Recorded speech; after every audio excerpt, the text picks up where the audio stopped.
Palavras de vida. As palavras de Jesus, por mais paradoxais que sejam, são sempre palavras que conduzem à vida.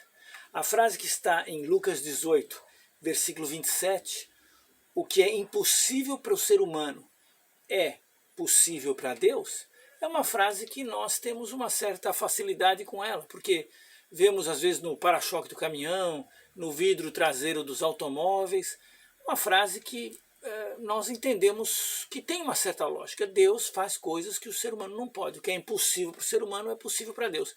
Mas é importante olhar o contexto onde essa frase apareceu, porque ela justamente nos alerta, não para ficarmos pensando, Deus vai fazer os impossíveis.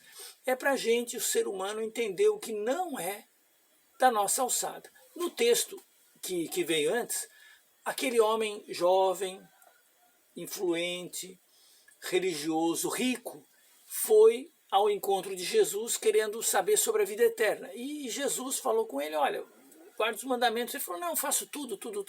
Aí Jesus falou, falta uma coisa, vende o que tem, dá aos pobres, vai ter um tesouro no céu, depois você vem e me segue. Aí ele ficou triste, porque ele era riquíssimo, e ele não quis fazer isso. Aí houve um certo constrangimento entre os discípulos e Jesus, dizendo, olha, é difícil alguém assim entrar no reino, um rico. E aí, na época, o pensamento é mais ou menos como hoje, né? Infelizmente, voltou esse pensamento hoje. Hoje, o pensamento que é o rico é o abençoado. O pobre tem uma coisa errada, mas o rico é quem está bem. E Jesus, em vez de confrontar esse pensamento, dizendo, não, vocês estão errados, ele generalizou, falou, olha, nenhum homem consegue salvar-se. É obra de Deus. Mas isso nos faz lembrar que, normalmente, quando nós temos os nossos consensos, as nossas certezas, até nossa comparação e avaliação humana, esse está certo, esse está errado, esse é bom, esse é ruim. Muitas vezes essa avaliação humana, inclusive quando nós trazemos para nós mesmos, para nos colocarmos em vantagem ou nos gabarmos de alguma coisa, nós estamos lidando com coisas que geralmente nós temos pouco controle. O que nós temos que não recebemos? Meritocracia, eu lutei, eu consegui. Será que é tão meritocracia assim? Será que você não nasceu num certo local? Tudo bem, você teve dificuldades, você venceu dificuldades, mas será que essas dificuldades não foram justamente coisas que te levaram a se desenvolver? Claro que a pessoa tem alguma decisão pessoal, mas tem muita coisa que é dádiva divina. E se nós não entendermos que o que temos, que o que outros têm, são muitas vezes dádivas de Deus, nós começamos a achar que somos nós que fazemos as coisas. E Jesus diz, não é assim não.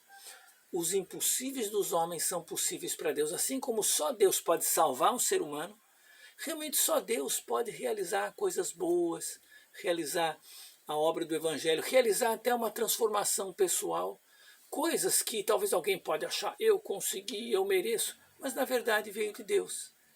E o erro do jovem rico, justamente que acabou virando as costas e indo embora, é porque ele achava que as coisas dele eram dele e que provavelmente ele já tinha mérito suficiente para aceitar, para receber, vamos dizer, aquela salvação que ele almejava.